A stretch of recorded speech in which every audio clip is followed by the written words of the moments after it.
समृद्ध पंचायत अभियानातून कारसूळ गावाचा सर्वांगीण विकास, माजी सरपंच देवेंद्र काजळे यांच्या नेतृत्वाखाली विकास कामांना गती। समृद्ध पंचायत अभियानाच्या माध्यमातून निफाड तालुक्यातील कारसूळ गावाचा सर्वांगीण विकास साधला जात असून ग्रामपंचायत कारसूळकडून विविध विकासात्मक उपक्रम प्रभावीपणे राबवले जात आहेत। माजी सरपंच देवेंद्र काजळे यांच्या सक्षम व दूरदृष्टीपूर्ण नेतृत्वाखाली शिक्षण, स्वच्छता, आरोग्य व पायाभूत सुविधा या क्षेत्रात उल्लेखनीय प्रगती होत असून गावाचा कायापालट घडून येत आहे। गावातील जिल्हा परिषद प्राथमिक शाळेचे संपूर्ण सौंदर्यीकरण करण्यात आले आहे। शाळेच्या इमारतीस आकर्षक रंगरंगोटी, शैक्षणिक संदेश देणारी भित्तिचित्रे तसेच स्वच्छ व सुटसुटीत परिसर निर्माण करण्यात आला आहे। यामुळे विद्यार्थ्यांसाठी आनंददायी, सुरक्षित आणि प्रेरणादायी शैक्षणिक वातावरण तयार झाले असून शिक्षणाबाबत सकारात्मक बदल दिसून येत आहे। विशेष बाब म्हणजे ही शाळा ISO व आंतरराष्ट्रीय युनेस्को मानांकन प्राप्त PM श्री जिल्हा परिषद डिजिटल प्राथमिक शाळा म्हणून ओळखली जाते। समृद्ध पंचायत अभियानांतर्गत गावातील स्वच्छता मोहिमेलाही विशेष चालना देण्यात आली आहे। रस्ते व नाल्यांची साफसफाई, सार्वजनिक ठिकाणांची दुरुस्ती, पिण्याच्या पाण्याच्या सुविधांमध्ये सुधारणा तसेच सार्वजनिक मालमत्तेचे जतन व संवर्धन या बाबींवर ग्रामपंचायतीने भर दिला आहे। यामुळे गावाचे आरोग्यदायी व स्वच्छ स्वरूप अधिक बळकट झाले असून याबाबत माजी सरपंच देवेंद्र काजळे म्हणाले, गावाच्या विकासात शिक्षण, स्वच्छता आणि मूलभूत सुविधा या घटकांना सर्वोच्च प्राधान्य देण्यात येत आहे। ग्रामस्थांच्या सक्रिय सहकार्यामुळे कारसूळ गावाला आदर्श गाव म्हणून विकसित करण्याचा आमचा ठाम संकल्प आहे। ग्रामस्थ, शिक्षक, पालक व युवकांनी या विकास कामांचे मनापासून स्वागत करत ग्रामपंचायतीच्या कार्याचे कौतुक केले आहे। ISO मानांकन प्राप्त ग्रामपंचायत कारसूळच्या माध्यमातून आगामी काळातही समृद्ध पंचायत अभियानांतर्गत आणखी नाविन्यपूर्ण व विकासाभिमुख उपक्रम राबवले जाणार असल्याचा विश्वास ग्रामस्थांनी व्यक्त केला आहे। आपण आलेलो आहोत निफाड तालुक्यातील कारसूळ या गावामध्ये। तर माजी सरपंच देवेंद्र काजळे सर यांच्या मार्गदर्शनाखाली गावाचा सर्वांगीण विकास तर झालेलाच आहे। त्याचबरोबर आपण बघू शकतो की जिल्हा परिषदेची शाळा देखील त्यांनी अतिशय उत्कृष्ट दर्जाची बनवलेली आहे आणि यांना ISO आणि युनेस्को तर्फे मानांकन देखील मिळालेले आहेत। तर नाशिक लोकशाही न्यूजने सर्वे केला असता आपल्याला गावाकडची माहिती तर मिळालेलीच आहे, पण पहिल्यांदा आपण असे वर्णन करतो आहे की आपल्यासोबत याच शाळेत शिकणारे विद्यार्थी त्यांची प्रतिक्रिया देत आहे। तर या शाळेचा सर्वांगीण विकास तर झालेलाच आहे, तर या शाळेमधले वैशिष्ट्य आपण विद्यार्थ्यांकडून जाणून घेऊया। नमस्कार, मी स्वरा संदीप कडबाने, इयत्ता 7वीची विद्यार्थिनी कारसूळ गावात राहते। याच गावातील PM Shri ZP primary school Karsul या शाळेत शिकते।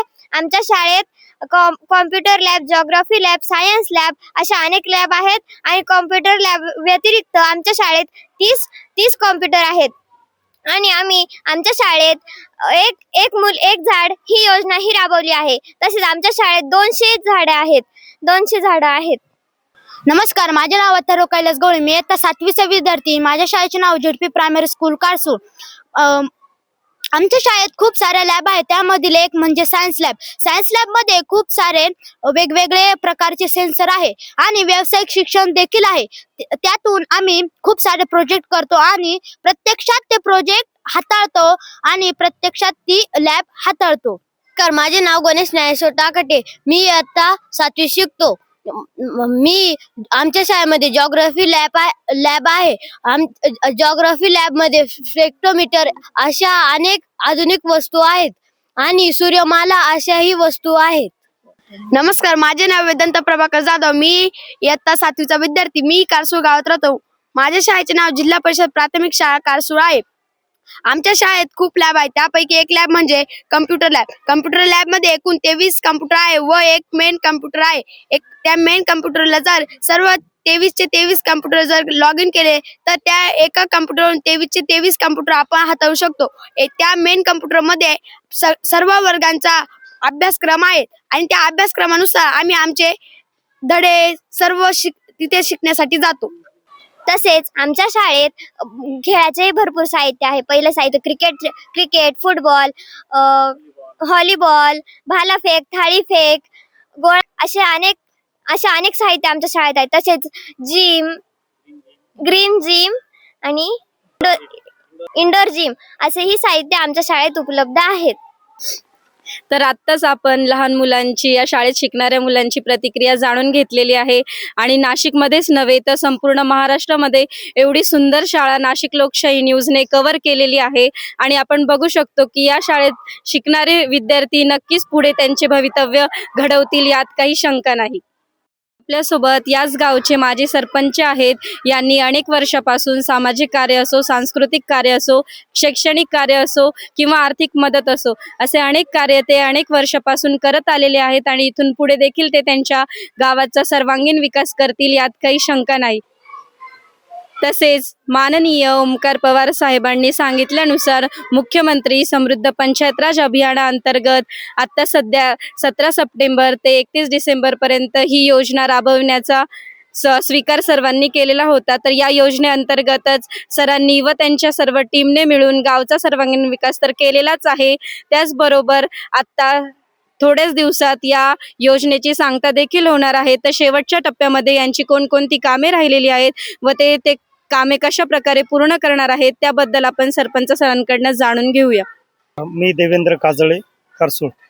खऱ्या अर्थानं गेली दोन दशक या गावाचा सर्वांगीण विकासासाठी मी प्रयत्न करतोय. परंतु काम करत असताना नव्याने मुख्यमंत्री समृद्ध पंचायत राज हे अभियान मुख्यमंत्री महोदय व नाशिक जिल्ह्याचे मुख्य कार्यकारी अधिकारी ओमकार पवार साहेब यांनी काढले. यात आम्ही गावातील काँक्रिटीकरण असेल, CCTV कॅमेरे असतील, स्वच्छतेच्या माध्यमातून कंपोस्ट खताचे असेल, काँक्रिटीकरण असेल, शाळा, जिल्हा परिषद शाळा असेल, असे अनेक नाविन्य उपक्रम राबवले. त्यातच अभ्यासिका, वाचनालय, अनेक वर्षापासून आम्ही अभ्यासिका आणि वाचनालय चालू केली आहे. माननीय ओमकार पवार साहेबांनी जी अभ्यासिका ही संकल्पना जिल्ह्यात लागू केली, खऱ्यांना तो स्तुत्य उपक्रम त्यांनी चालू केला, त्याचा आम्हाला अभिमान आहे. कारण आम्ही गेली अनेक वर्षापासून अभ्यासिकेच्या माध्यमातून त्या ठिकाणी वाचनालयानं अभ्यासिका खुली करून दिलेली आहे गावाला आणि साहेबांनी हा निर्णय घेतल्यामुळे आम्हाला आनंदच आहे की बाबा अशा चांगल्या नाविन्य उपक्रमात की जसं जिल्हा परिषद शाळेत आम्ही 8 वर्षापूर्वी या शाळेला CCTV कॅमेरे आहे. तर सरकारने आत्ता कुठंतरी ते काम उभं केलं, पण आम्ही त्याच्या आधीच केलेलं आहे. म्हणजे समृद्ध पंचायत राजच्या अभियानांतर्गत आम्ही जे काही वृक्ष संवर्धन असेल, CCTV कॅमेरे असतील, कंपोस्ट खत असेल, शाळा असेल, काँक्रिटीकरण, देवस्थानं, हे सर्व उपक्रम आम्ही यशस्वीपणे राबवलेले आहे आणि याही आम्ही आमचं असंच कार्य चालू ठेवणार आहे. तर आत्ताच आपण सरपंच सरांकडनं अधिक माहिती जाणून घेतलेली आहे. तसेच आपल्यासोबत याच शाळेचे शिक्षक कदम सर आहेत. तर आपण त्यांच्याकडनं जाणून घेऊया की ते मुलांना शिकवण्यासाठी वेगवेगळे उपक्रम असो किंवा वेगवेगळ्या योजना असो हे कशा प्रकारे राबवतात आणि इथून पुढे देखील ते या गावचा सर्वांगीण विकास कशा प्रकारे करणार आहेत. त्यात गावाने आम्हाला वेगवेगळ्या प्रकारे मदत केलेली असून ती विद्यार्थ्यांच्या हितासाठी आवश्यक आहे. गावाने आम्हाला वॉटर फिल्टर, नंतर TV 10 TV दिलेले आहे आणि सर्व वर्ग आमचे डिजिटल झालेले आहे. शिवाय सरकारने आम्हाला एक कॅम्प्युटर लॅब दिलेली आहे, तिच्यावर आम्ही विद्यार्थ्यांना अध्यापन करतो. तसेच गावचं आम्हाला सहकार्य असतं शाळेसाठी. गाव सुद्धा आपलं मेहनत करतं असं. तसेच या गावातील विकासाचे कामं करीत असताना आमच्या ग्रामपंचायत अधिकारी असतील, सरपंच, उपसरपंच, तसेच सदस्य, सर्व गावकरी यांच्या लोकसहभागातूनच हे सर्व गावाचा विकास झालेला आहे. म्हणजे त्यात मी फक्त एकटा पूर्ण नाही तर संपूर्ण गाव यासाठी झटतंय आणि झटत राहणार आहे. तर नक्कीच सर तुमचे कार्य तर महान आहेच. तर हा झाला एक आनंदाचा क्षण, पण एक क्षण असा होता की महाराष्ट्रच नव्हे तर संपूर्ण भारतावरती एक महामारी आली होती जिचे नाव होतं कोरोना. तर या कोरोनासारख्या महामारीमध्ये देखील सरपंच साहेबांनी अतिशय कामं केलेली आहेत, जसे की अन्नधान्य पुरवठा असो, लसीकरण असो किंवा गावकऱ्यांना बेड्स अवेलेबल करायचे कामं असो किंवा सूचनांचे पालन करायचे कामं असो, असे अनेक कार्य त्यांनी पार पाडलेले आहे आणि इथून पुढे देखील ते पार पाडतील, यात काही शंका नाही. तर त्याबद्दलच अधिक माहिती आपण सरांकडनं जाणून घेऊया. नक्कीच मॅडम. खऱ्या अर्थानं कोविड काळ हा इतका दुर्दैव आणि आजार होता की ज्या आजारामुळे अनेक लोक भयभीत झाले होते.